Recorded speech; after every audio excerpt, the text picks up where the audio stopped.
Hello and welcome back to a video that I should have made a long time ago. Because today I'm going to be covering one of the true greats of the 60s, and one of the most important artists, probably of the entire later 20th century, Jimi Hendrix. You don't need me to tell you that Jimi Hendrix was one of the all-time greats. Almost overnight, he revolutionized the way rock guitar was played, and the 3 studio albums he released before his tragic death in 1970 are full of amazing tracks and incredible performances. In his lifetime, Hendrix only put out 4 albums, but each of them are very, very different. The first album is more of the psychedelic blues rock, especially the original UK version. The American edition, which I honestly prefer, stresses the psychedelic side of things a little bit more. And the third album is the transcendental peak of all music, this is why 60s rock exists moment, and is probably his best album overall. If you ask me to be objective, I would say Electric Ladyland is probably the best Hendrix album. And then the fourth album is a live record, and it's basically a bridge to something we never got, because he was really exploring the sort of the black American R&B and funk music side of things. I tend to think that maybe the next move would have been something that sounded a little bit like a more restrained early funkadelic, but you know, it's all just speculation. But the album I'm covering today is the second album, Axis Bold as Love, and it's the psychedelic pop album of the 3. It's also my personal favorite. Like I said, in a lot of ways Electric Ladyland is better, but this is the one I reach for first when I do Hendrix. The cover it embodies a lot of things that are wrong with the way the 60s viewed Indian spirituality, and I guess Hendrix himself didn't like it that much.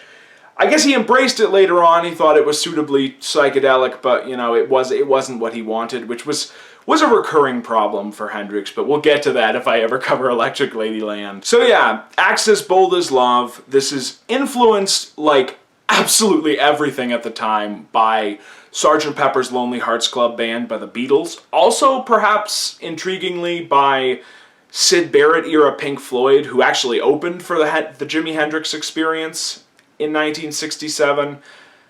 And they're more alike than you would think, because people don't necessarily think of it this way, because Piper at the Gates of Dawn is a very twee and very lighthearted album for the most part. But Pink Floyd, early on, were mostly known for like playing extremely loud and having a very extreme live set, to the point where there was actually a really funny interview with some classical musician asking Roger Waters, why has it all got to be so terribly loud? So that's possibly an influence, but it is uniquely Hendrix. The whole experience were a very subtle and very unique blend. They reflected the transatlantic spirit of the times. You know, the whole sound of the group was sort of American R&B, American rock and roll, mixed in with UK psychedelia and the sort of limey beat rock that developed in the late 50s, and it's a really interesting combination that is massively influential, not just on rock musicians, but on other realms of the sphere. I mean, funkadelic, obviously. But I actually didn't realize until I went back to this just how much of an influence this must have been on Prince, which I think I didn't realize because Prince is mostly funk and Hendrix was mostly rock. This is also significant because Hendrix got more artistic control, which is something I'll go back to in my final thoughts on the album. It's something that 60s bands didn't always get. A lot of 60s albums are, I guess I would say, kind of compromised, you know? But like I said, I'll expand on that later on. I'm rambling, this intro's long enough, so let's get to the tracks. So the album opens up with EXP, a fun little joke track about a radio station interviewing an alien about UFOs, and it ends with some really cool stereo panning guitar bits. Up From the Skies is a phenomenal first real track. It's basically continuing the theme of EXP. It's about an alien, sort of a ancient alien, if you will, returning to Earth after a long time in the midst of the flower power wave and asking everybody what's going on. You know, he's missed out on some stuff, but he wants to know about it. This is one of the all-time classic tracks on the album. It's about a club Hendrix used to play at before he got big. I think up in sort of the Washington, Seattle area where he was originally from. And it's just phenomenal stuff. Great riff. You hear his vocals, just phenomenal stuff. There's a little bit of effects on them at one point, but it doesn't go crazy like some of the other stuff on this album does. Another phenomenal track, sort of great bass riff, guitar bits. It's a story song. It's sort of tempting to pin some of this on Dylan because Hendrix actually was around Dylan a bit in the early days before he went to the UK. He was actually, from what I understand, kind of a fixture in the Greenwich Village scene for a little while before he got famous, and there's definitely some Dylan influence here. There's an understated comedy to it, but it's also very, very dark at the end because it ends with the character Hendrix is portraying getting shot by his girlfriend's father.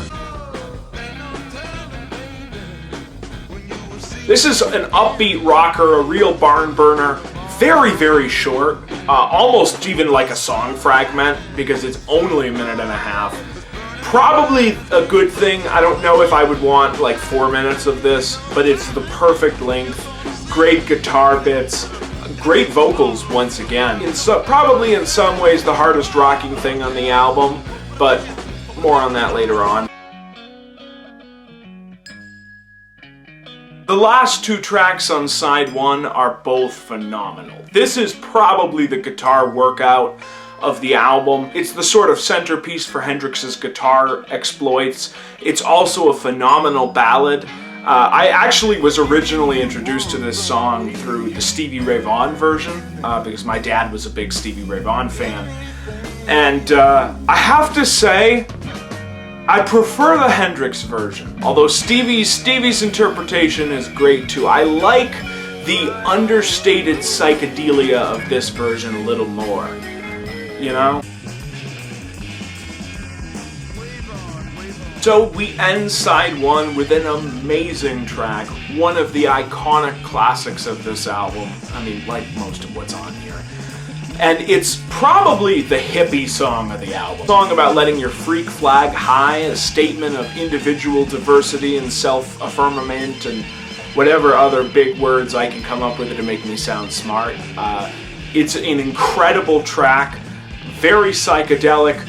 Some cool kind of spoken word bits where it gets fast, you know, sort of ascending and descending bass bits. I hope I've just used the right term for that. And yeah, it's a classic. What more can I say?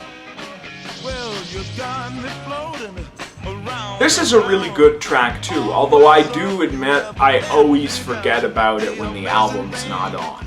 It's psychedelic, it's got a great riff, the vocal delivery is good. There's some really weird phasing effects that I dig, but it's just one of the less memorable tracks on the album. Now this might just be my favorite thing on here. It's a tough choice. It's another very story-based track, sort of real character studies, sort of a meditation on the impermanence of life and how we can draw a positive meaning out of that. And the music, once again, is incredible. It's very psychedelic. The guitar elements are the weird in and out sort of sounding stuff used to perfect effect here. It's just, if I were ever gonna do a top 5 Hendrix tracks, this would be on here, honestly. It's just phenomenal stuff. Like I said with the Bob Dylan, this is the problem with reviewing these classic albums, you know, these vaunted, you know, put on a pedestal albums, is that inevitably it's just gonna be like, great song, it's all great songs. This track is interesting. This was the bass player singing, and I think he wrote this too. This is, I believe, Noel Redding was the bass player. And apparently there was a bit of a personality conflict within the band. And actually, from what I understand, before Jimmy died, they were actually putting the band back together. But he wasn't invited back, they replaced him. And yeah, the song is okay. It's very standard late 60s sort of UK psychedelic hard rock. And it's a good track, but there's not much to say about it. This is the other big ballad of the album, if you can call it that. It's beautiful, very sedate, trippy, psychedelic, words I've been using this whole video, but the lyrical imagery is excellent. What I was saying about the Dylan stuff, you really hear that, you know, Jimi Hendrix knew how to write good lyrics, and I don't think he gets enough credit for that, always. You know, people always talk about his guitar, but they don't talk about his voice, and they don't talk about his lyrics, and those are two things where I think Jimi Hendrix was an incredible talent. He wrote great lyrics, at least by the standards of the time. I don't know if I'd put him on the same level as Dylan, but compared to most guys writing lyrics in the 60s, he was a genius. And he had an incredible voice, and both of those are on display in abundance on this track. And this is the other blow down the house barn burner on this album, and it's just phenomenal. I called this a psychedelic pop album in the intro. That's not entirely accurate, but it's the closest thing to it, because it's not quite hard rock, but it's not quite pop either. It's somewhere in between. It's Hendrix, you know, you gotta roll with it. Great track, a great riff. It's a little bit samey relative to some of the other stuff that he's done, but in the scope of this album, it's perfectly acceptable. And we end the album with Bold as Love, the title track. It's phenomenal, great stereo panning stuff, great effects. I love the sort of understated organs underneath it all. It's just, it all comes together. It's not quite the epic. I get the feeling it was meant to be, but it doesn't quite do that.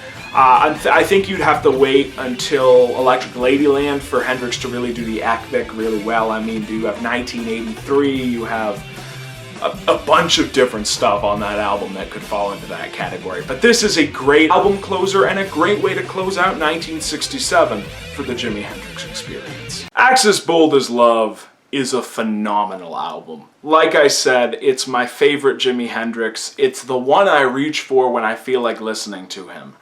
And it's the one that really sort of solidified my perception of him as not just a great guitarist, but as a great songwriter and a great performer, because people always talk about his guitar, and they don't talk about his songwriting or his voice, which in a lot of ways those were his strong suits as well, because all the guitar pyrotechnics and crazy phasing and psychedelic effects in the world can't save you if you don't have a good voice and you don't write great songs, and Hendrix had both of those things.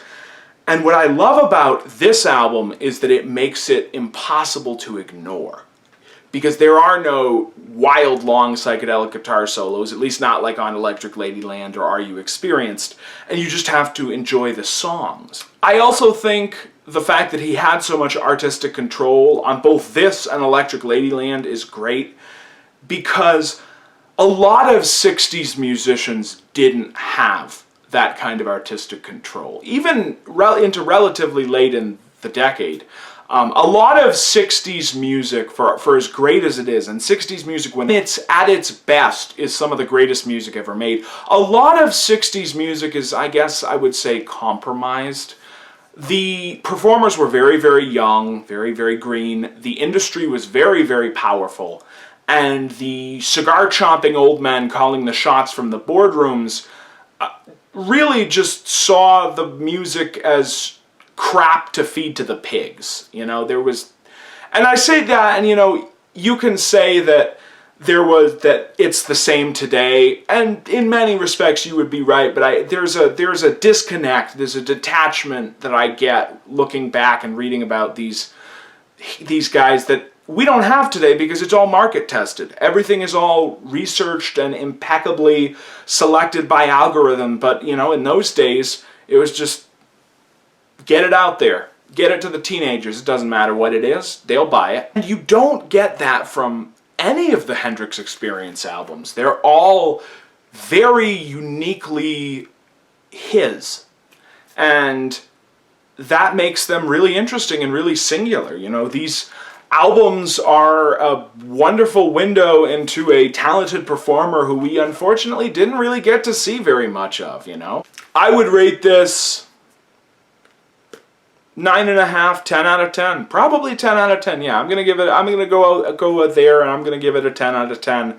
It is one of the essential psychedelic albums. It is one of the essential 60s rock albums. Like I said, Electric Ladyland is probably better, but this is the one I prefer. So, yeah, you know, great album, does a lot of stuff I like. The songs are well written, the vocals are great, and the guitar, while there's not as much of it, is on point. So, in conclusion, listen to this album today. And until next time, I will see you all later.